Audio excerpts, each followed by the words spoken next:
Hello my wonderful CMA aspirants. ये है हमारा पहला class CMA intermediate paper 5 business laws and ethics syllabus 2022। We have a huge subject to cover. बहुत सारी चीजें हैं, बहुत सारा कंटेंट है जिसे हमें कवर करना है। If we look at the syllabus structure, the whole part is divided into 4 parts. Right, हमारा जो पूरा पूरा सब्जेक्ट है that's divided into 4 parts, 4 sections: commercial laws, industrial laws, corporate laws and business ethics. यहाँ पे हमें थोड़ा सा ब्लूप्रिंट दिख रहा है, हमें आइडिया मिल रहा है about the coverage. Right, will discuss this and because this is the introductory class, तो बहुत सारी बातें हैं जो हमें डिस्कस करनी है। Every time that we start a new subject there are certain things that we need to address. वो क्या होती है कि how are we going to approach the subject, हमारा क्या विजन होगा, हमारा क्या प्लान होगा। ये विजन, मिशन स्टेटमेंट्स जो होती हैं, ये सब सिर्फ कहने वाली बातें नहीं होती, actually you need to assess कि हाँ ये सब्जेक्ट हमें कैसे प्रिपेयर करना है। So what is going to be our course of action, that is something which is needed, so we'll discuss that. But before that, कोई भी चीज शुरू करने से पहले, अब भगवान के नाम तो हमने ले ही लिए, ले लेना, but we have to set a target. हर कोई अपने हिसाब से टारगेट सेट कर सकता है, but as a mentor, as a teacher, I know आपका कैलिबर कितना भी हो सकता है किसी से कम हो सकता है किसी से ज्यादा हो, yet if we take a very liberal target as 70 plus, I believe all my students can work for it and achieve it. एक बात बताओ मुझसे, जितने भी लोग सुन रहे हो, देख रहे हो, आई बिलीव कि आप सब ये चाहते हो कि I don't think there would be anyone जो बोलेगा नहीं नहीं मुझे ये नहीं चाहिए ma'am, right? But you don't always get what you wish for. तो मतलब मैम क्या चाहना छोड़ दे? नहीं, आई एम वेरी ग्लैड कि अगर आपकी चाहत ये सीएमए की जर्नी है, सीएमए का हर एक माइलस्टोन है, if this is what you are dedicated for, I am really really very glad. क्योंकि चाहते अपनी जिंदगी में इस पॉइंट ऑफ टाइम पे बहुत बहुत बहुत ज्यादा सोच समझ के लेके आनी है। वो बोलते हैं ना, अर्थ पे 70% पानी है, बट डूबना उसकी आंखों में ही है। तो वो एंगल नहीं लेके आना है राइट नाउ इन लाइफ। डूबना है तो सिर्फ और सिर्फ अपने सिलेबस में, अपनी पढ़ाई में, अपने एफर्ट्स में डूबना है। And as I said, you don't get what you wish for, you get what you work for. तो आज से एक प्रॉमिस मुझसे और अपने आप से करो that I am going to work for this subject, whatever subject you start taking. Of course कोई एक सब्जेक्ट आपको सक्सेस नहीं दिला सकता है, it has to be a combined effort of everything, है ना? तो बहुत सारी चीजें इन्वॉल्व होती हैं, but you must work for it. तो आज से ये हम दोनों का सफर शुरू हो रहा है on, it's going to be a long journey, right? क्योंकि बहुत बहुत बहुत सारा कंटेंट है, देखने में ऐसा लग रहा है बस एक पेज पे समराइज हो गया, बट ये सिर्फ समराइज हुआ है। So we have a lot of things to do and अच्छा खासा कवरेज है, कोई छोटा मोटा कोर्स नहीं है आपका। ये जो सीएमए इंटर लॉ वाला पेपर है, it's huge, right? So you have to study a lot, but you have to plan your studies in such a manner कि आपको बाद में जाके दिक्कत ना हो, ठीक है? चलो, सेक्शन ए कमर्शियल लॉज जिससे हम शुरू करने वाले हैं। So we have these 6 topics. Ideally ये पार्टनरशिप और एलएलपी का टोटल मिला के कवरेज हमको 5% ही दिया हुआ है। And then we have some industrial laws, then we have corporate laws. यहाँ पे लिखा हुआ है companies act 2013, but it's not so that you have to read the whole companies act. In fact यहाँ पे कोई भी एक्ट, कुछ एक्ट को छोड़ के आपको पूरी की पूरी नहीं पढ़नी है। कुछ एक्ट में क्या होता है, there are certain sections which are covered. So even in companies act you have the initial part, section 122, जहां तक आपका क्या होता है, कवरेज होती है। Then we have business ethics and emotional intelligence. Emotional intelligence also an interesting thing, right? आज the very first class that we are going to commence, or we will commence after we have our discussion, is going to be Introduction to Law and Legal System in India. Usually जब भी मैं पहला class लेती हूँ तो मुझे I think around 35 या 40 minutes with very basics लग जाता है। बिकॉज जब भी आप लॉ जैसा एक सब्जेक्ट पढ़ो तो इट्स वेरी इंपॉर्टेंट कि कुछ तो पता हो यार लॉ के बारे में, कहाँ से आया, क्या आया, कैसे बना, मतलब थोड़ा सब चीजें जब पता होती है ना तो लगता है कि हाँ हम प्रोफेशनल पढ़ाई कर रहे हैं, थोड़ी अच्छी वाली फीलिंग आती है। दो चार नई चीजें आप सीखते हो तो किसी जूनियर वूनियर को बताने में, तुमको पता है ये, अरे मम्मी आपको पता था ये, तो एक अच्छी फीलिंग आती है, right. But luckily and I am very glad at this step institute ने कमाल का चैप्टर इंट्रोड्यूस किया है, introduction to law and legal system of India. पहले नहीं हुआ करता था, तो हमारा जो पुराना वाला सिलेबस है ना उसमें ये चीजें नहीं हुआ करती थी, तो एडिशनल थोड़ी सी नॉलेज देनी पड़ती थी, बच्चे को नॉलेज भी मिलती थी और वो नॉलेज लेके नंबर भी नहीं मिलते थे। तो आपके लिए अच्छी बात है कि आपको वो आइडिया मिलेगा, स्ट्रक्चर मिलेगा, नॉलेज मिलेगी और उस पर नंबर भी मिलेगा, है ना। 5%, 5% वेटेज है इस पर्टिकुलर चैप्टर की भी।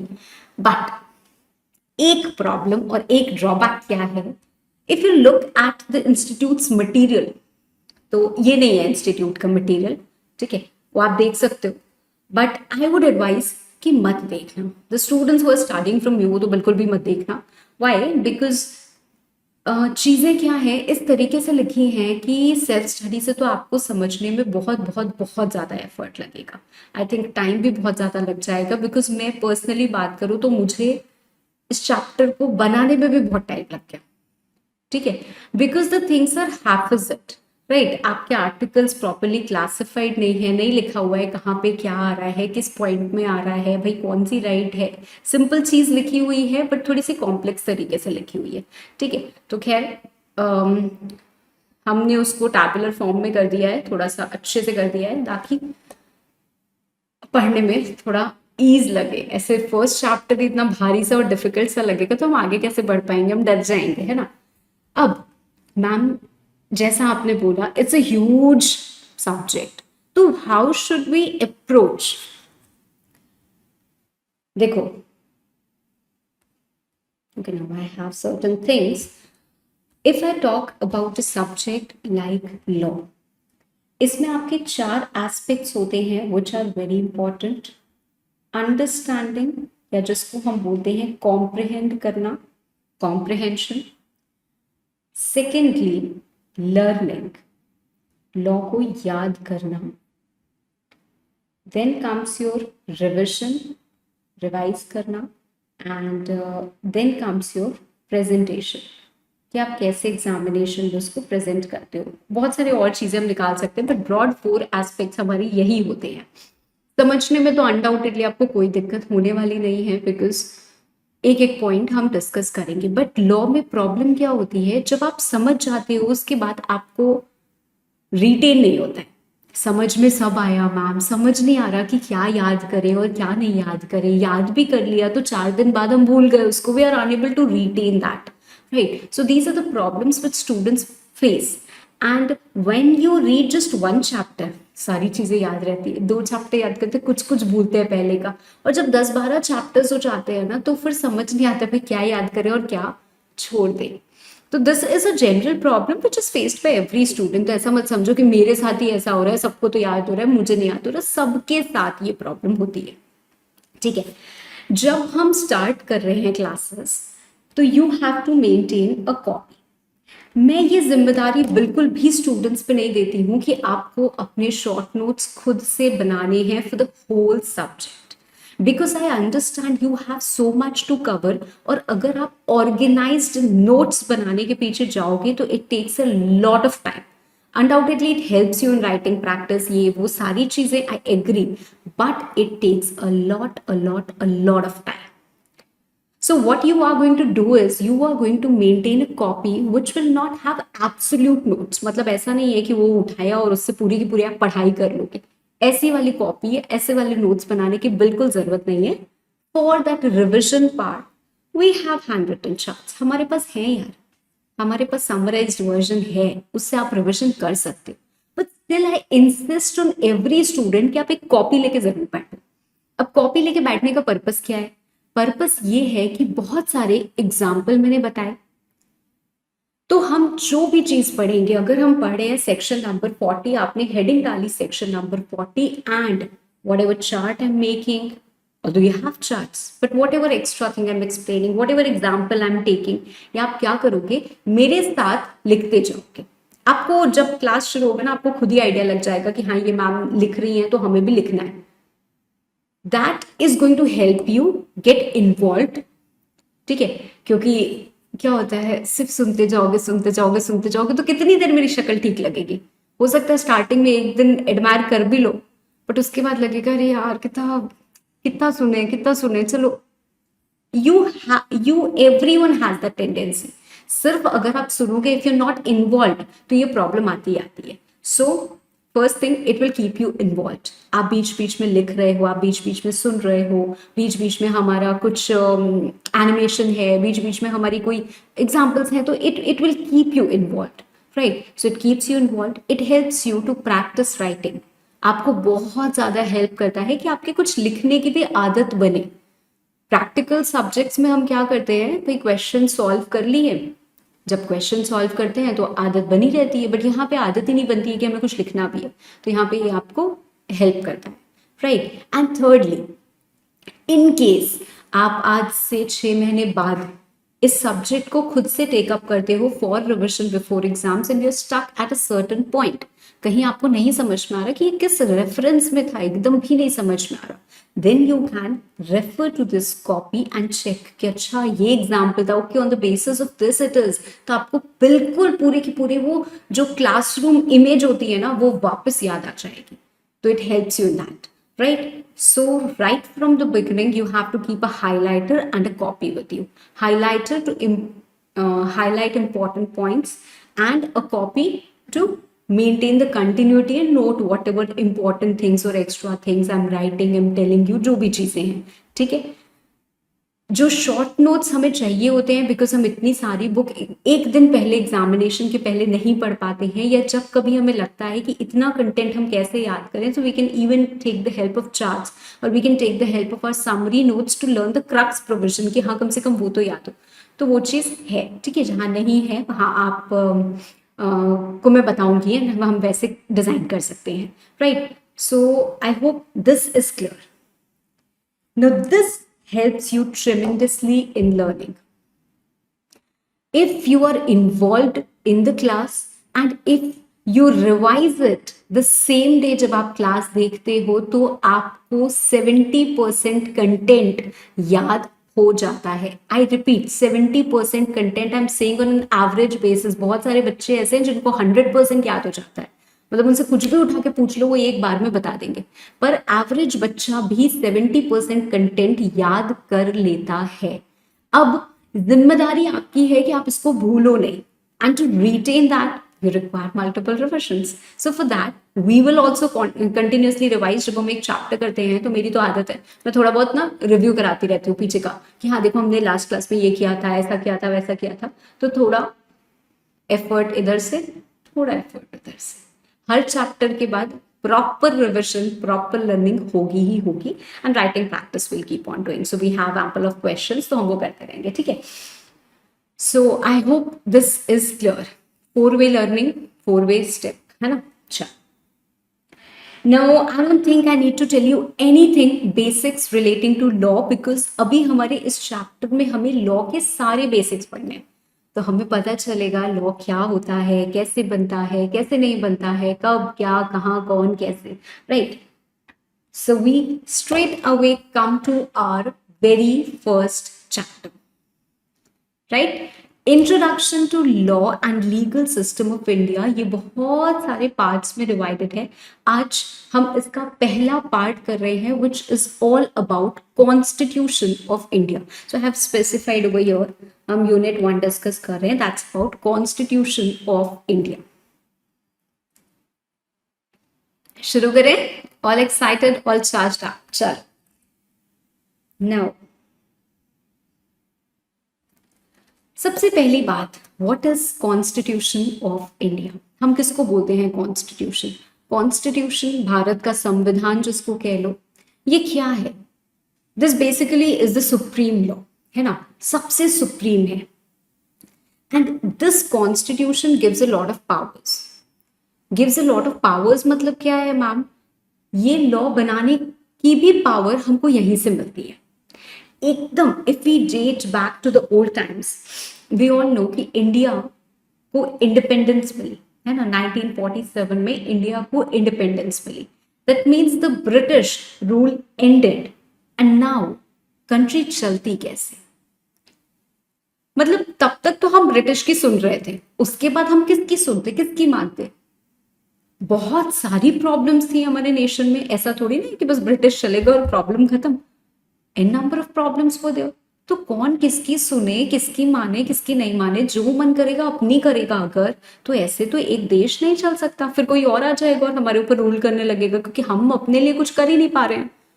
तो कॉन्स्टिट्यूएंट असेंबली बनी।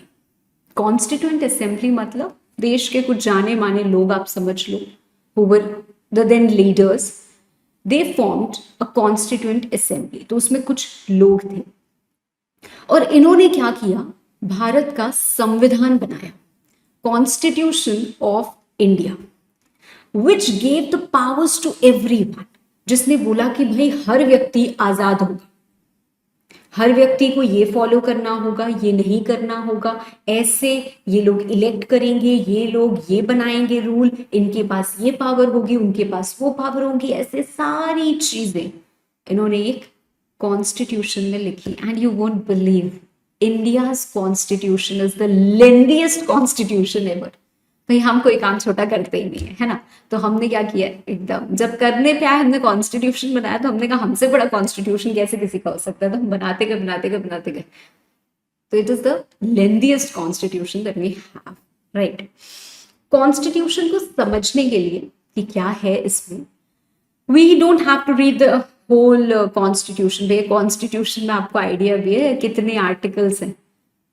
जैसे एक्ट में हम सेक्शंस पढ़ते हैं, constitution is divided into articles. तो हमारे पास कॉन्स्टिट्यूशन अलग अलग पार्ट्स में है, पार्ट्स में अलग अलग आर्टिकल्स है, ठीक है? वो हमें पता है कि भाई एक्ट को भी ऐसे नहीं लिखा जाता है कि ऐसे एक पूरी बुक लिख दी और ऐसे, मतलब किसी को कुछ पढ़ना है तो उसको पूरी बुक A to Z पढ़नी पड़ेगी क्या? नहीं। तो इंडेक्स बनाना पड़ता है, तो इंडेक्स के लिए रेफरेंस चाहिए कि किस टॉपिक के बारे में किस पेज पे लिखा है ना?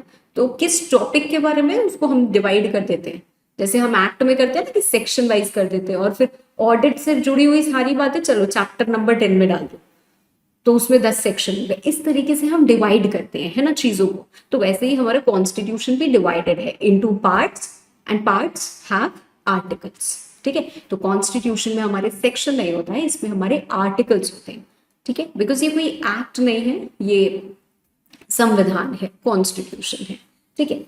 एज आई सेड, कॉन्स्टिट्यूशन को समझने के लिए the preamble is going to help us. Preamble क्या होता है? Preamble is like a user manual which tells us how to use constitution, when to use constitution, why use constitution. मतलब constitution अगर आप पढ़ने जा रहे हो तो उसमें आपको क्या मिलेगा, कैसे हेल्प करेगा, क्या करेगा, वो बताते हैं। प्रीएम्बल माय डियर, कभी भी अगर हम बात करें तो एक इंट्रोडक्टरी स्टेटमेंट होती है।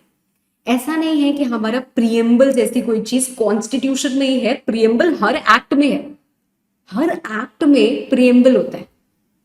अभी एक्ट क्या होता है तो मैंने आपको बताया ही नहीं, और अभी मैं बताऊंगी भी नहीं। आज के क्लास में हम सबसे पहले पढ़ रहे हैं संविधान, कॉन्स्टिट्यूशन, और उसके बाद हम देखेंगे कि कॉन्स्टिट्यूशन में पावर है पार्लियामेंट को कि वो एक्ट बना सकते हैं, स्टेट लॉज, मतलब सब चीजें। तो पार्लियामेंट से सेंट्रल एक्ट्स बनती हैं, तो वैसे एक्ट बनती है, फिर एक्ट बनी है, और फिर हम एक्ट्स पढ़ेंगे धीरे धीरे कमर्शियल लॉज में, और राइट। बट फिलहाल प्रीएम्बल क्या होता है? It is just the introduction जो किसी भी एक्ट का या किसी भी कानून का, किसी भी चीज का ऑब्जेक्टिव बताता है कि क्यों ये बना है, इसमें क्या है। तो वो पढ़ के आपको इसका आइडिया लग जाता है कि इसमें क्या है। जैसे अगर नाम बहुत अजीब सा है, फैक्ट्री एक्ट, फैक्ट्रीज एक्ट, अब फैक्ट्रीज एक्ट बस नाम रख दिया, अब फैक्ट्रीज एक्ट में मतलब क्या है? तो लेबर्स के लिए है, किसके लिए है? तो उसका प्रीएम्बल पढ़ेंगे तो हमको आइडिया मिल जाएगा कि अच्छा अच्छा, this act is all about this, right? वैसे कॉन्स्टिट्यूशन का अगर हम प्रीएम्बल पढ़ेंगे हमको कॉन्स्टिट्यूशन का आइडिया लग जाएगा, okay this is about that. तो भाई कॉन्स्टिट्यूशन का प्रीएम्बल पढ़ते हैं, ठीक है? अब प्रीएम्बल भी थोड़ा बोरिंग सा लगता है, बट हम इसका एक एक वर्ड जब एनालाइज कर लेंगे तो you will not find it boring anymore, ठीक है? क्या लिखा हुआ है? The constitution of India preamble. यहाँ पे अगर मैं देखूं तो ये पढ़ने में मजा कम आएगा ना, so let's come over here only. We the people of India, मतलब हम लोग यार, पीपल ऑफ इंडिया, मतलब इस कॉन्स्टिट्यूशन का सोर्स, इस कॉन्स्टिट्यूशन को बनाने वाले कौन है? हम लोग हैं यार, पता ही नहीं था ma'am. We the people of India have solemnly resolved to constitute India, मतलब हमने ये निर्णय लिया है, ठीक है, हमने, we are the source of this constitution India into, अब ये 5 वर्ड्स पढ़ना, sovereign, socialist, secular, democratic, public. Half of the student sovereign, socialist, secular ऐसा कुछ आता है तो लगता है कि यार ये तो सब एक ही जैसा है। सुनो, आज सोवरेन का मतलब होता है independent, and if you want open your copy the very first class, और अब आप ये लिखोगे, ठीक है, तो आप हेडिंग क्या डालोगे? The heading will be constitution preamble, ठीक है, कॉन्स्टिट्यूशन प्रियम्बल, राइट। सो सबसे पहला आया हमारा we the people of India, which we believe कि हाँ, मतलब the constitution has been formed by the people only. अब मैम आपने तो बोला कि एक कॉन्स्टिट्यूएंट असेंबली बनी थी, so that is on behalf of people only, ठीक है, राइट। नाउ सबसे पहला टर्म जो मैंने आपको यहां पे कहा वो क्या कहा? Sovereign.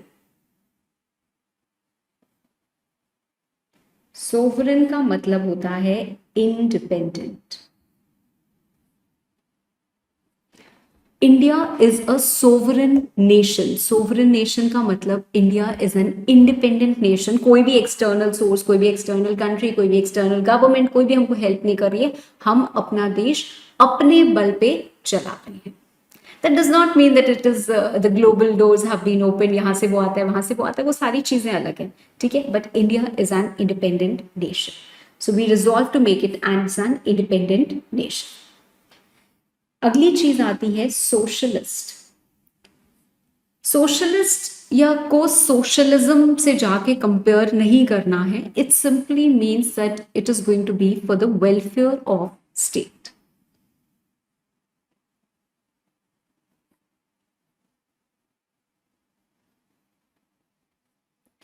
Then comes your word secular.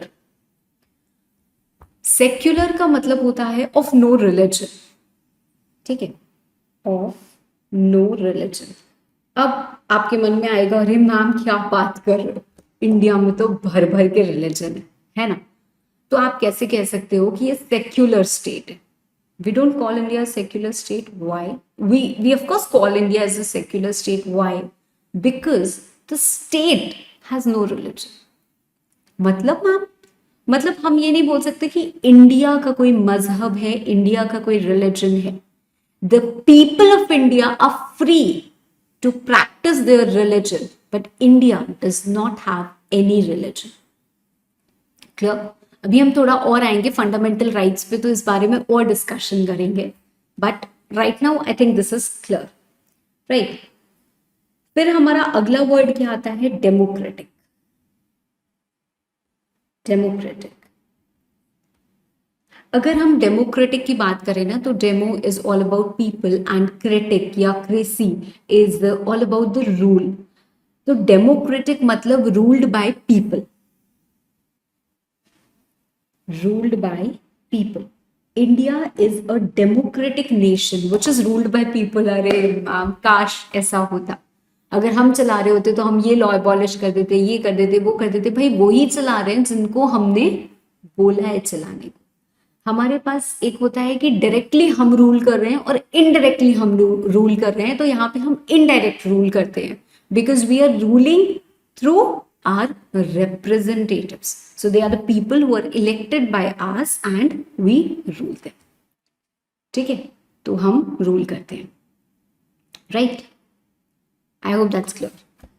And then we have another term which is republic. Republic. Republic मतलब of course as democratic only. अगर मैं पहले की बात करूं तो पहले क्या होता था, आपने मूवीज वगैरह में भी देखा होगा कि जैसे राजा होता है ना, तो जो राजा होता है उसको वैल्यू दी जाती है और उसके बाद राजा की सीट कौन ले लेता है, कोई भी प्रजा में से तो उठ के आके राजा की गद्दी पे बैठ नहीं जाता है, राजा की सीट कौन लेता है, उनका जो लीगल हेयर होता है, राइट, जिसको भी वो डिक्लेयर करते हैं वो गद्दी लेता है, right. But then republic is something else. Republic is like कि जो सुप्रीम पावर होगी वो लोगों के हाथ में होगी और उनके इलेक्टेड रिप्रेजेंटेटिव के हाथ में होगी.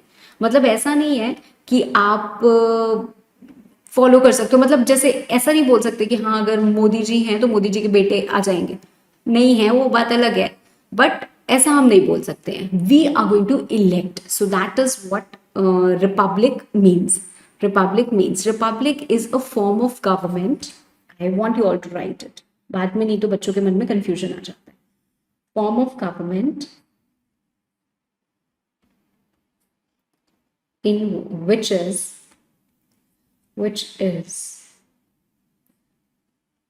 ruled by elected representatives.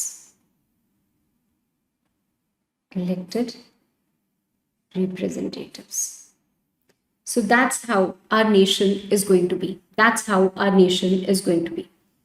तो ये बात क्लियर हो गई. And to secure to all its citizens, हर सिटीजन को जस्टिस मिले. जस्टिस कैसी? Social, economic, political. लिबर्टी मिले. लिबर्टी कैसी? थॉट की, एक्सप्रेशन की, बिलीफ की, फेथ की, वर्शिप की. इक्वालिटी मिले. इक्वालिटी कैसी? स्टेटस की, अपॉर्चुनिटी की. And to promote among them all. ये मैं क्यों आपको बहुत ज़्यादा डिटेल में नहीं बता रही हूँ, इसलिए because the next that we are going to discuss is fundamental rights. और फंडामेंटल राइट्स में हम यही चीज़ें डिस्कस करेंगे इन डिटेल एक्चुअल में कॉन्स्टिट्यूशन में. So this is something that we have to discuss, right. And fraternity, कि हर एक इंडिविजुअल की डिग्निटी बरकरार रहे. ओके. ये प्रियम्बल कहाँ बना? इन our constituent assembly this 26th day of November 1949 do hereby adopt, enact and to give ourselves this constitution. ठीक है, आई hope this is clear. Ma'am, पहला क्वेश्चन, अभी तक हमने सिर्फ इतना पढ़ा है कि प्रियम्बल क्या है. क्या हमें अपने कॉन्स्टिट्यूशन का प्रियम्बल याद करना होगा? वेल, आई वुड से कि अगर आप याद कर लो तो it should be like a pride being a citizen of India. तो not just for your curriculum और कोर्स, मुझे लगता है हर इंसान को अपने कॉन्स्टिट्यूशन का प्रियम्बल तो थोड़ा याद होना चाहिए. ठीक है, तो कोशिश करिए कि आपको कुछ चीज़ें इसकी ज़रूर याद हो. रही बात एग्जाम की, एग्जाम में undoubtedly there can be a short note which can be asked to you, what is the preamble to constitution of India, और वहां पे लिखना पड़ेगा. और लिखना पड़ेगा, पूरा का पूरा लिखना पड़ेगा, एज इट इज लिखना पड़ेगा, क्योंकि यहाँ के ये जो टर्म्स हैं इनको आप अपने वर्ड्स में कभी भी रिप्लेस नहीं कर सकते. These are the key words which have to be reproduced as it is. ठीक है, तो आज का आपका होमवर्क यही है कि सबसे पहले मुझे प्रियम्बल याद कर लेना है. ठीक है, प्रियम्बल तो आते जाते लोगों को सुना, अरे पता है, जूनियर सीनियर किसी को भी सुना सकते हो कि प्रियम्बल है, because it is a general thing. इसमें सीएमए जैसा कुछ नहीं है. चल, so preamble discloses the source of constitution, कहां से आया, कमेंसमेंट कब हुआ, rights and freedoms, and declares the nature of government. तो हमारी गवर्नमेंट कैसी होगी वो भी हमने देख लिया कि हमारे पास डेमोक्रेटिक रिपब्लिक गवर्नमेंट होगी. ठीक है, अब एक छोटा सा यहाँ पे केस लॉ दिया हुआ है, ऑल्दो माय एडवाइस इज कि हाँ केस लॉ का यहाँ पे नाम याद करने की बहुत ज्यादा जरूरत नहीं है, बट फिर भी ये क्या है मैम. ये केस लॉ के पहले एक और केस लॉ था जो हमें पढ़ना भी नहीं और याद भी नहीं करना है, बट उसका रेफरेंस जरूरी है ताकि आपको समझ में आए. वो क्या था मैम? उसमें बोला गया कि प्रियम्बल कॉन्स्टिट्यूशन का हिस्सा नहीं है. मैम ये सब हम क्यों पढ़ रहे हैं, एकदम बोरिंग सा, अजीब सा लग रहा है, समझो मेरी बात. ये जो प्रियम्बल बना है आज तक एक ही बार अमेंड हुआ है, और अमेंड होके ये चार, अरे बाप रे मैम, प्रियम्बल में भी अमेंडमेंट, हाँ जैसे एक्ट में अमेंडमेंट आता है ना, लॉ पढ़ते उसके पहले नहीं अमेंडमेंट आ जाता है, वैसे ही प्रियम्बल में भी अमेंडमेंट, पर आज तक एक ही बार आया है। ये 4 वर्ड्स वगैरह ऐड हुए थे अमेंडमेंट में आके, ठीक है। क्या प्रियम्बल को अमेंड किया जा सकता है? इसी पे तो केस लॉ निकला। पहला केस लॉ आया जिन्होंने बोला कि अमेंड नहीं किया जा सकता है। क्यों? क्योंकि कॉन्स्टिट्यूशन में एक आर्टिकल है जो देता है power to amend, power to amend, power to amend constitution. तो कॉन्स्टिट्यूशन को अमेंड करने की पावर देता है, प्रियम्बल को अमेंड करने की थोड़ा ना देता है। ये बोला गया, राइट, ये बोला गया। पर उसके बाद एक और केस लॉ आया जो है Kesavananda Bharati versus state of Kerala, और इसमें सुप्रीम कोर्ट ने ये कंक्लूड किया कि प्रियम्बल कॉन्स्टिट्यूशन का हिस्सा है, क्योंकि जैसे कॉन्स्टिट्यूशन आया है वैसे ही उसका प्रियम्बल आया है, in the same way they have been enacted, it is of extreme importance. और कॉन्स्टिट्यूशन हम पढ़ते हैं प्रियम्बल की लाइट में, मतलब प्रियम्बल हमको बताता है कि ये विजन रख के आपको कॉन्स्टिट्यूशन पढ़ना है, तो उस विजन के साथ हम पढ़ते हैं, तो कॉन्स्टिट्यूशन का प्रियम्बल हिस्सा है, and that's why when constitution can be amended the preamble can also be amended. ठीक है, अभी तक क्या क्या हमने पढ़ा है? अच्छा एक काम करते हैं, एक बार प्रियम्बल को साथ में बोलते हैं। We the people of India, we the people of India resolve to constitute India to sovereign, secular, socialist, democratic republic, and to secure all its citizens justice, liberty, equality, fraternity in our constituent assembly hereby adopt, enact and give ourselves this constitution। जितनी चीजें मैंने बोली हैं उतनी चीजें 100% आपको याद होनी चाहिए। 100% you are going to learn this। Now we come to our fundamental rights। शायद बचपन में कभी पढ़ा होगा फंडामेंटल राइट्स। पहले फंडामेंटल राइट्स ना 7 हुआ करती थी। राइट टू प्रॉपर्टी बाद में हट गई, वो एक लीगल राइट है, but then that is not a fundamental right. तो हमारे पास 6 फंडामेंटल राइट्स है। How many rights do we have? 6 fundamental rights. क्या है ये फंडामेंटल राइट्स? सबसे सबसे सबसे पहली राइट टू इक्वालिटी। क्या आपको लगता है everyone gets this right? Right to equality. हमारे India, it's a beautiful nation. See कितने सारे रिलीजन्स हम प्रैक्टिस करते हैं, ये अभी हमने बात पहले भी की। So we have ample of religions that we practice. कोई कहीं कुछ कर रहा है, कोई कहीं कुछ कर रहा है, the people are free to practice that, है ना। कोई रोकता थोड़ी ना कि मंदिर नहीं जाओ या मस्जिद नहीं जाओ या फिर आप गुरुद्वारे नहीं जाओ, ऐसा कोई भी नहीं रोकता है। तो they are free to practice this, right. Do you think this is right to equality? क्या ये right to equality है? मैम क्यों नहीं? हम हर किसी को इक्वल मानते हैं। राइट टू इक्वालिटी पहले तो आप समझो कि इसका मतलब क्या है। राइट टू इक्वालिटी हमें मानना है या लॉ को मानना है? तो हम लॉ के नजरिए से अगर देखते हैं, मान लो मैं किसी का खून कर दूं और प्राइम मिनिस्टर किसी का खून कर दे, तो जब हम कोर्ट में पहुंचेंगे तो मुझे भी उसी नजर से देखा जाएगा एक मर्डरर की, और प्राइम मिनिस्टर को भी उसी नजर से देखा जाएगा कि अलग अलग नजर से देखा जाएगा। भाई फैक्ट ये है कि कॉन्स्टिट्यूशन हमें ये बोलता है कि दोनों को एक ही नजर से देखा जाएगा। Equality before law, we all are going to be equal in the eyes of law. इसीलिए कानून की आंखों पे पट्टी बंधी रहती है। बहुत जगह आप देखोगे, क्यों? क्योंकि वो ये नहीं देखते कि उनके सामने कौन है। ऐसा नहीं कि कानून अंधा होता है जैसा मूवीज में देखते हैं, but reality is they do not look who is in front of them. It doesn't matter कि हमारे सामने कौन है, ऐसा ही होना चाहिए। अब होता क्या है वो अलग बात है। होता क्या है थोड़ा सा वो भी समझते हैं, इसके बाद देखना। कई बार this is what happens in real life also. What do you think just happened? Racism. Black, white. हमने पता नहीं कितनी मूवीज देखी हैं जिसमें आपको ये प्रॉब्लम दिखेगी. There is a movie, in fact अभी मैं आर्टिकल 15 आपको पढ़ाऊंगी, एक आयुष्मान खुराना की मूवी है आर्टिकल 15. उसमें इट्स अ ब्यूटिफुल सीन. ये कौन है? अच्छा, मैं दलित हूँ साहब. मैं कौन हूँ? मैं ब्राह्मण हूँ. मतलब there is a clear cut classification on the basis of caste, जहां पे लोगों को एक्सप्लॉइट किया जा रहा है. यहाँ पे देखो आप, आपने सर शायद सुना होगा ब्राह्मण, शूद्र, क्षत्रिय, दलित, ये सब सुने होंगे चीजें, किसी जमाने में सुनी होंगी. आज के टाइम में भी हम किसी को बैकवर्ड क्लास बोल देते हैं, या ये बोल देते हैं या वो बोल देते हैं. बहुत सारी मूवीज में बहुत सारी चीजें पोर्ट्रे भी की गई है, डिस्कस भी की गई है. यहाँ पे क्या हो रहा है? The Dalits are being stopped. आप यहां नहीं आ सकते, आप टेम्पल्स में एंटर नहीं कर सकते. In fact article 15 shows that they are not allowed to enter the temple. क्यों? क्यों टेम्पल में नहीं आ सकते?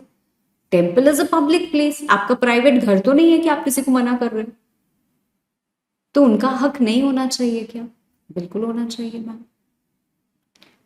किसी को हमने राजा का नाम दे दिया, राजा बना दिया, तो प्रजा को उसके आगे झुकना मैंडेटरी. क्यों झुके हम किसी के आगे? राइट. आजकल तो भाई जमाना ही अलग है, तो हम झुकते ही नहीं है किसी के भी आगे, है ना. So we have ample of problems even when we say right to equality. But right to equality का मतलब ये होता है कि किसी को भी लॉ के सामने इक्वल ट्रीटमेंट डिनाई नहीं किया जाएगा. Every person will have equal protection of law within the territory of India.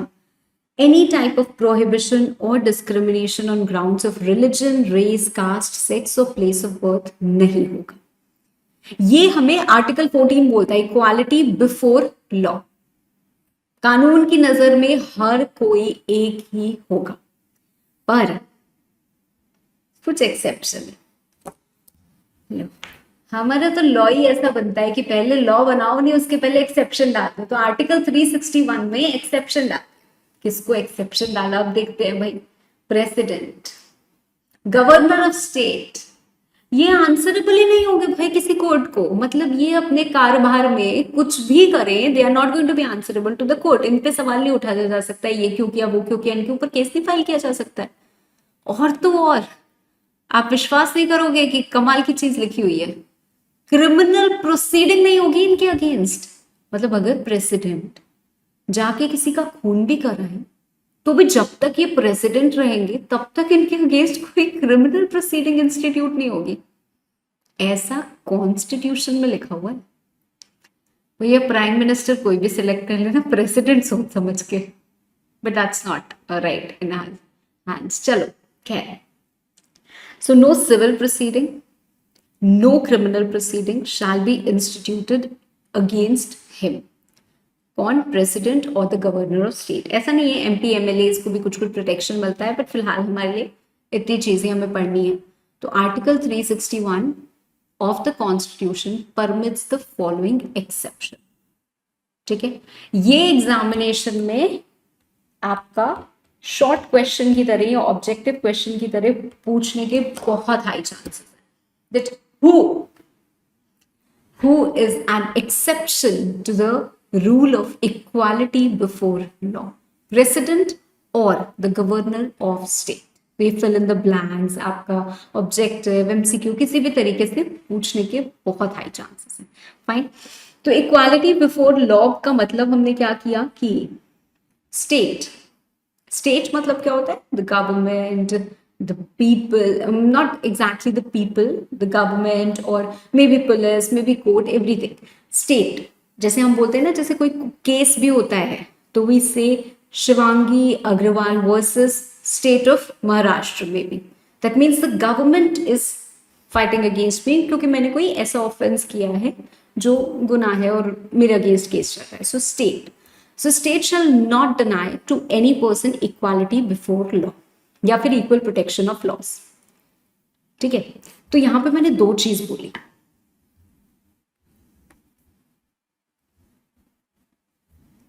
Equality before law and equal protection of law. इन दोनों का मतलब थोड़ा थोड़ा अलग होता है। इसका मतलब कानून की नजर में हर कोई सेम है, इसका मतलब थोड़ा सा अलग हो जाता है।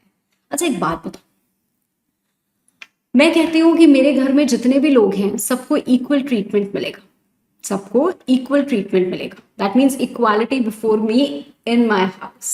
ठीक है, अब इक्वल ट्रीटमेंट का मतलब क्या होता है? दो लोग आए मेरे घर में, और एक छोटा सा 5 साल का बच्चा है और एक 30 साल का स्पोर्ट्समैन है। एक 5 साल का बच्चा, एक 30 साल का sportsman. I said I am going to treat everyone equally, right? So they both came, और जब वो दोनों आए तो मैंने उनको खाना दिया। इसको भी 2 रोटी, उनको भी 2 रोटी। आपको क्या लग रहा है, ये इक्वल ट्रीटमेंट है? हाँ बिल्कुल ये इक्वल ट्रीटमेंट है। क्या ये फेयर ट्रीटमेंट हुआ? I mean do they have the same needs? नहीं। तो ये होता है इक्वल प्रोटेक्शन ऑफ लॉ। ठीक है, ये क्या होता है हमारा इक्वल प्रोटेक्शन ऑफ लॉ, जहां पे हम ये नहीं मानते हैं कि कानून की नजर में सब सेम है। जैसे हो सकता है कि कानून अगर किसी को सजा देने जा रहा है तो सजा के हिसाब से वो चीजें देखते हैं कि कौन कितनी भरने के या पेनाल्टी भरने के लायक है। जैसे अगर कोई बहुत ही रिच स्पॉइल्ड ब्रैट है या कोई सेलिब्रिटी है, आप समझ लो वो किसी केस में फंसते हैं, तो उनको जुर्माना अगर बोला जाएगा 2 लाख रुपए जुर्माना भरो और आप फ्री हो, ठीक है, तो 2 लाख रुपए जुर्माना तो वो यूं भर देंगे।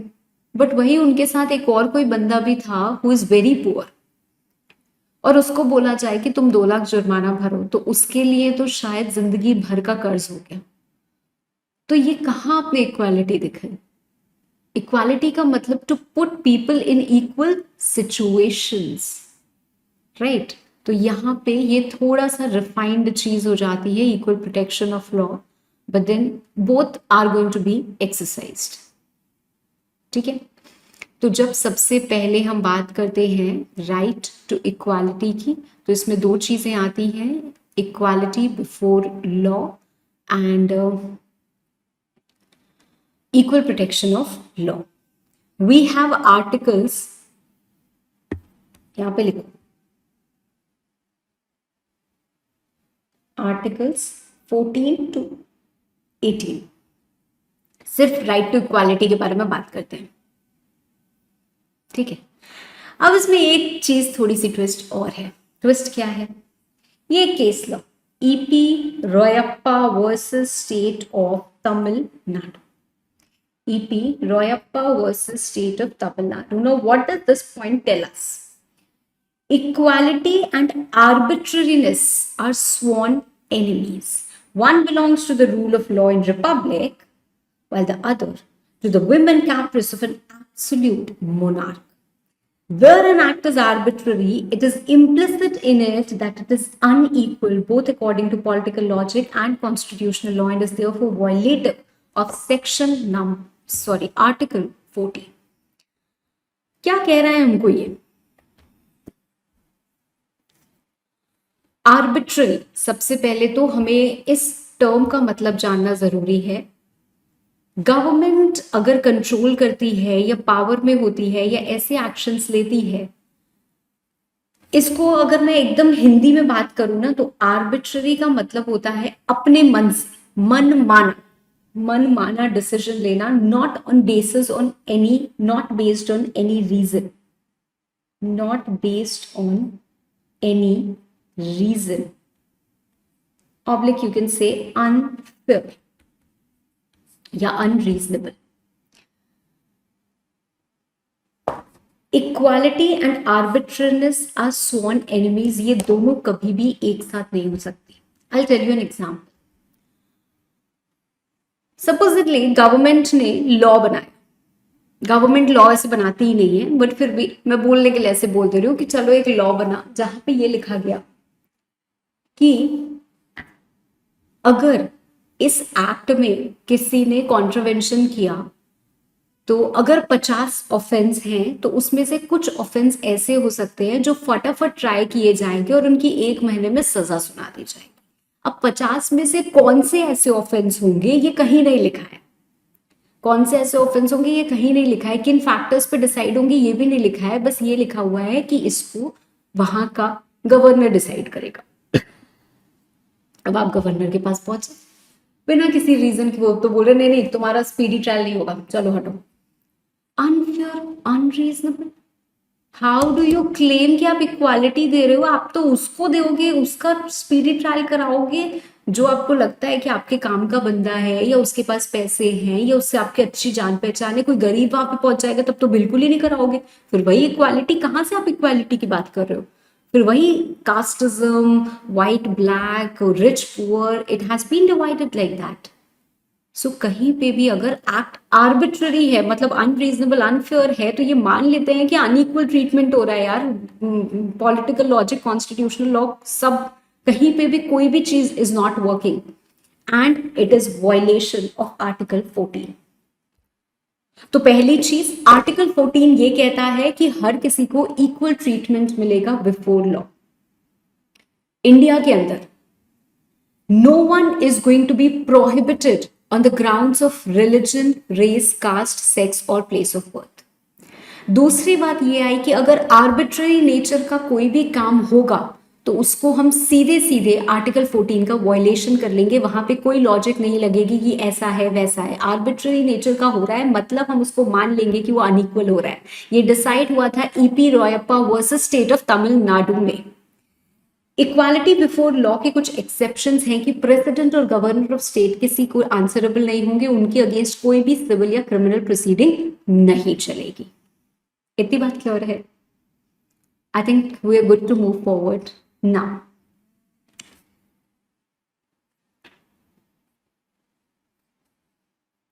Prohibition on discrimination. And just a second. No, article 15 article 14 को ध्यान में रखते हुए प्रोहिबिट करता है कि किसी भी तरीके का discrimination on the basis of religion, on the basis of race, on the basis of caste, sex, place of birth और एनी ऑफ देम नहीं होगा, नहीं होगा। मतलब ऐसा नहीं है कि आप किसी को मना कर सकते हो कि नहीं आपको टेम्पल नहीं जाना है, या फिर जैसे होता था ना ब्रिटिश रूल में, आपने शायद मूवीज में देखा भी होगा that we Indians were not allowed to enter into cinema halls, कि ठीक है आप नहीं आ सकते, या ये कास्ट पर्टिकुलर नहीं आ सकती। तो ये चीजें नहीं है कि आप कोई भी पब्लिक प्लेस है, वो एंटरटेनमेंट हो, होटल हो, पब्लिक रेस्टोरेंट हो, शॉप्स हो, एनीथिंग, या आप जो पब्लिक यूटिलिटी सर्विसेज होती हैं जैसे घाट्स हैं, रोड्स हैं, कोई मॉन्यूमेंट्स हैं, कोई कुआं है, कोई वेल, कुछ भी है, इसको यूज करने से या यहाँ पे एक्सेस से you can not deny the people, you cannot deny the people, right? But then of course it is subject to certain type of restriction or liability. मतलब हो सकता है यार एक रेस्टोरेंट है, उसमें कोई बंदा आया, 4 बार उसने खाना खाया पर एक बार भी बिल नहीं पे किया और वो भाग जाता है। अब वो रेस्टोरेंट ओनर जो है वो उसको रोक देता है कि नहीं नहीं यू आर नॉट अलाउड, ठीक है, may be it's a public restaurant but फिर भी उसको रोक दिया जाता है। तो यार उसको रोका ही जाएगा क्योंकि वो गलत काम कर रहा है। तो दैट इज समथिंग डिफरेंट, हर चीज को मिक्स नहीं करना है, ये जनरल राइट्स हैं which have been conferred. Now there are certain exceptions to this. Exceptions क्या है? इक्वालिटी होती है मैम, तो जो दिल्ली में मेट्रो चलती है उसमें पहला कोच वुमेन के लिए क्यों रिजर्व है? नहीं होना चाहिए। Equal treatment, not on the basis of sex. क्यों हम अलग अलग कर रहे हैं कि मेल को ऐसा ट्रीटमेंट, फीमेल को, हमें भी वहां पे जाना है। तो गवर्नमेंट के पास हक है कि आप वुमेन और चिल्ड्रन के लिए प्रोविजन बना सकते हो। मैम कहाँ है ये एकदम बेचारी प्रजाति मेल वाली? नहीं है ऐसा, ठीक है, कॉन्स्टिट्यूशन में भी नहीं लिखा है कि आपके लिए कोई स्पेशल प्रोविजन बनना चाहिए। खैर, state has the power, so this is an exception कि अगर कोई वो स्पेशल प्रोविजन बनाना चाहे बच्चों के लिए, वुमेन के लिए, तो वो बना सकते हैं। Likewise they can also make special provisions for scheduled caste और शेड्यूल्ड ट्राइब्स। हमने एक और मूवी विटनेस की हुई है, आरक्षण, ठीक है, और इंडिया में तो भाई चलता ही रहता है हमेशा रिजर्वेशन का बवाल। कभी कभी कुछ जनरल कैटेगरी के लोगों को ऐसा लगता है कि आई एम नॉट डिबेटिंग, ठीक है, मैं अपना व्यू पॉइंट यहाँ पे रख ही नहीं रही हूँ, आप मेरे से मेरा व्यू पॉइंट नहीं पढ़ना, मेरा जो फर्ज है या जो ड्यूटी है वो एक इंडिपेंडेंट पर्सपेक्टिव आपको प्रोवाइड करना है। आपकी सोच कैसे डेवलप होती है वो आप पे डिपेंड करता है, ठीक है। तो मैं यहाँ पे बोल दूंगी नहीं आरक्षण नहीं होना चाहिए, तो अब मेरा उसमें कोई बच्चा होगा तो बोलेगा मैम आप क्यों ऐसे बोल रहे हो, हम लोगों ने इतने स्ट्रगल सहे हैं, फिर मैं बोलूंगी कि नहीं होना चाहिए, तो फिर वो बच्चा बोलेगा कि मैम आप कैसे बोल रहे हो। तो of course I have my opinions independent of what I am teaching, ठीक है। तो वो अलग चीज है और उसको हम यहाँ पे मिक्स नहीं कर रहे हैं। तो what ever I am saying is purely your studies, ठीक है। तो उस गवर्नमेंट के पास अधिकार है, जहां पे भी स्टेट लिखा है वहां पे गवर्नमेंट है, स्टेट का मतलब क्या है, गवर्नमेंट, ठीक है। तो गवर्नमेंट के पास क्या हक है कि गवर्नमेंट आप स्पेशल प्रोविजन बना सकते हो, जैसे बहुत सारी जगह होता है आरक्षण रिजर्वेशन होता है कि इतना कोटा इस कैटेगरी के लिए रिजर्व है एजुकेशनल इंस्टीट्यूशंस में, क्योंकि नहीं मिलता था, भाई हिस्ट्री अलग है, आज के टाइम में चीजें बदल गई हैं, तो the things should also change, may be some things get amended, but फिलहाल यही है, ठीक है, क्लियर। नाउ आर्टिकल 16 बोलता है equal opportunity in employment. Employment में भी क्या होता है, बहुत जगह I have literally seen officers कि भाई हम तो मारवाड़ी हैं, हम तो मारवाड़ी बंदे ही रखेंगे, हम तो सिंधी हैं, हम तो सिंधी लोगों को ही रखेंगे और किसी पे हमको भरोसा नहीं है। Why? I mean when we are talking about public employment, हाँ ठीक है आपकी प्राइवेट कंपनी आपने खोली है तो आपके पास हक है, अगर आप ऐसा नहीं करते हो तो आपके ऊपर आके कोई केस नहीं कर देगा, आपकी मर्जी, आपको 4 लोग रखना है, आपको जिसको रखना है आप रखो। But when we are talking about opportunity in public employment, तो वहां पे इन ग्राउंड्स पे डिस्क्रिमिनेशन नहीं होगा, हर एक को इक्वल अपॉर्चुनिटी मिलेगी, मेल हो फीमेल हो, हिंदू हो मुस्लिम हो गोरा हो काला हो, एनीवन, राइट, किस प्लेस ऑफ बर्थ का है, मतलब आपका जम्मू का हो या फिर आपका कर्नाटका का हो, कहीं का भी, it is not going to divide anyone, right. But again exceptions, exception, parliament चाहे तो लॉ बना सकते हैं कि गवर्नमेंट ऑफिस में कोई आएगा इसी रेसिडेंस का। कई बार ऐसा होता है ना कि यहाँ पे हमें इस गवर्नर की पोजीशन पे कोई, सॉरी, इस पर्टिकुलर पोजीशन पे किसी को लेके आना है तो हमको ये यूपी का ही कोई चाहिए, उस डोमिसाइल के लिए ही वो रिजर्व्ड है, दे कैन मेक, राइट। आप बैकवर्ड क्लास के अपॉइंटमेंट के लिए बना सकते हो, आप बैकवर्ड क्लास के वो प्रमोशन के लिए बना सकते हो कि उनको इतने परसेंट का उनको तो प्रमोशन मिलेगा ही मिलेगा, तो उसके लिए लॉ बन सकता है, ये एक्सेप्शंस है, ठीक है। लॉ में also provide that in an office connected with affairs of religious institution, कई बार ऐसा होता है कि रिलीजियस इंस्टीट्यूशन का कोई ऑफिस है तो वहां पे वो पर्टिकुलर रिलीजन का ही बंदा आएगा, वो कोई और रिलीजन का, मतलब मान लो अगर हिंदू रिलीजियस इंस्टीट्यूशन है तो वहां पे मुस्लिम का बंदा नहीं आएगा, तो वहां पे वो ये जाके कंप्लेन नहीं कर सकते हैं कि हमें अलाउ नहीं कर रहे, that law can be made by the state, okay. So these are again the exceptions, और हम ये बात कर रहे हैं पब्लिक एम्प्लॉयमेंट में, we are not talking about in private employment, okay, we are talking about in public employment, okay.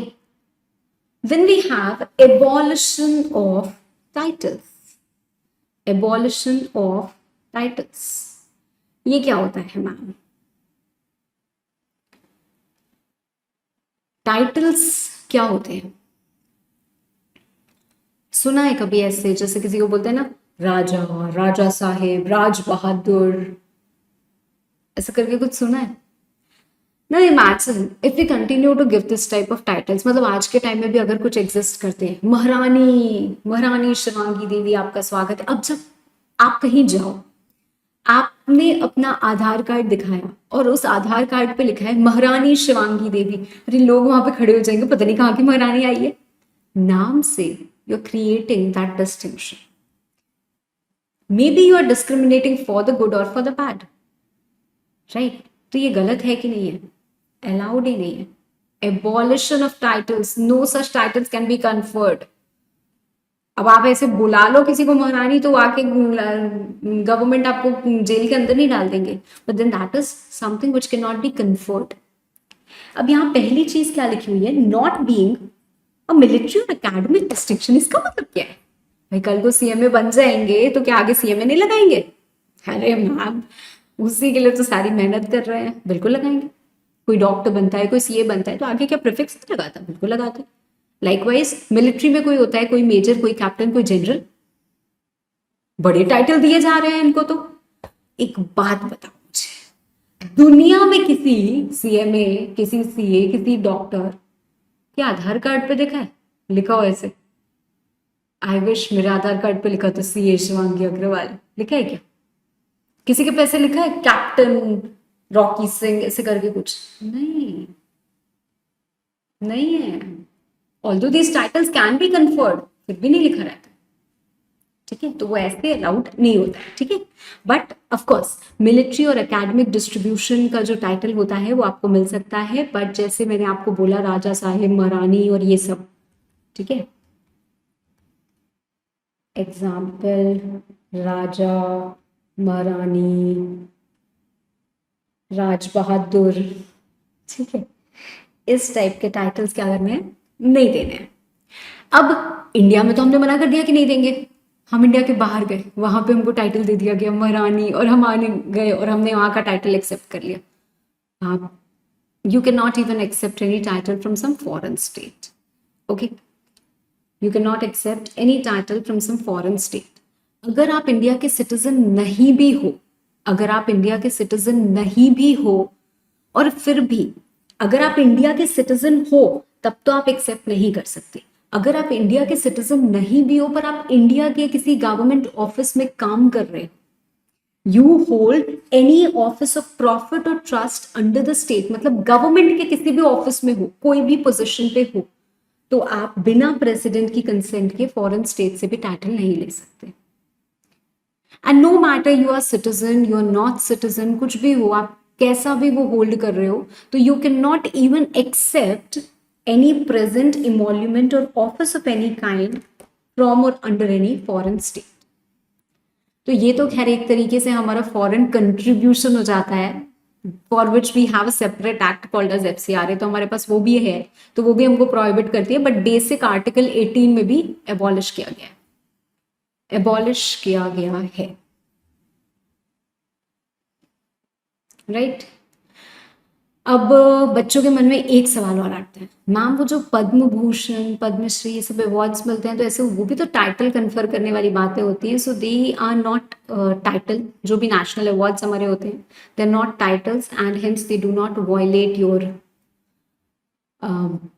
Article 18, ठीक है? इसके बाद आती है हमारी चीज untouchability. Untouchability, exactly the picture that I showed you, my dear, this is untouchable। मैंने आपको बताया ना, ब्राह्मण, क्षत्रिय, वैश्य, शूद्र एंड देन दलित्स, राइट? तो Dalits were considered as untouchables and they were deprived of some social rights। मतलब आप यहाँ नहीं आ सकते, आप वहां नहीं आ सकते, आप इसके अंदर नहीं घुस सकते, आप यहाँ नहीं जा सकते, आप वहां नहीं जा सकते, बिकॉज हम उनको बोलते थे अछूत। So some social disabilities, they were not disabled people or specially able people, but some disabilities had been imposed on certain category of people। क्यों? क्योंकि वो उस कास्ट के हैं।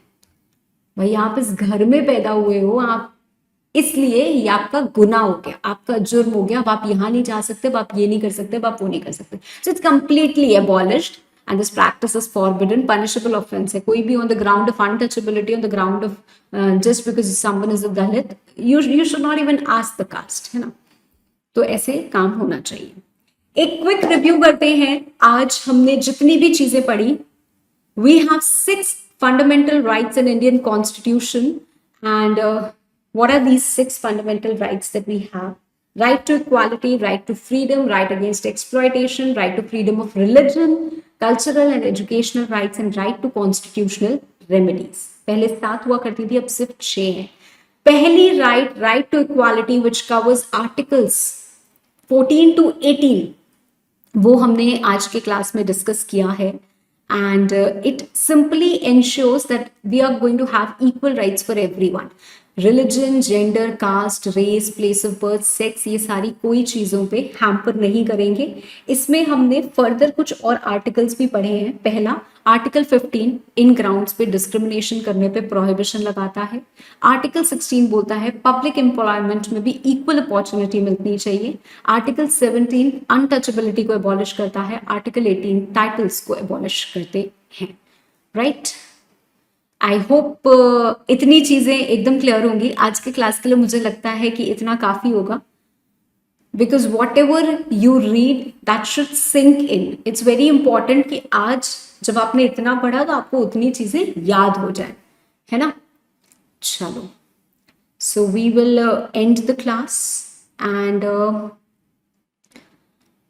आई होप सब अच्छे से इसको रिवाइज कर लेंगे and once you revise it you will be able to recall it. अभी भी आंख बंद करके कोशिश करके देखना कितना याद रहता है। चलो, thank you everyone, take care, bye bye.